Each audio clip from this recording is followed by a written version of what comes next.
సాయంత్రం అండి, ఎలా ఉన్నారు? లాస్ట్ పార్ట్లో మనం చికెన్ బాయిల్ చేసి పక్కన పెట్టుకున్నాం కదా. దాని తర్వాత అదే కుక్కర్లో కొన్ని మసాలా దినుసులు వేసుకుని ఆనియన్స్, పచ్చిమిరపకాయలు, కరివేపాకు, మనం చేసి పెట్టుకున్న మసాలాలు వేసుకుని మంచిగా ఫ్రై అయినాక చికెన్ బాయిల్ చేసి పెట్టుకున్న వాటర్ని వేస్ట్ చేయకుండా ఇందులో వేసి దానికి తగినంత రైస్ వేసుకుని కుక్ అవనిస్తూ ఉండాలి.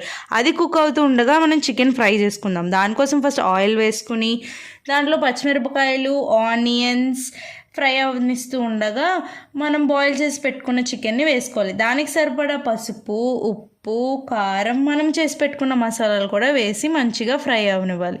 అది ఫ్రై అయిపోయింది అన్నప్పుడు దానిపైన కొత్తిమీర వేసి మంచిగా గార్నిష్ చేయాలి.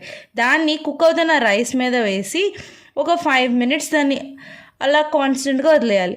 వదిలేసిన తర్వాత చూడండి, ఓపెన్ చేస్తే chicken fry piece biryani ready. ఆహా, వాటర్ స్మెల్! అసలు లైక్ చేయండి, ఫాలో చేయండి, ఖచ్చితంగా మన రెసిపీని షేర్ చేయండి.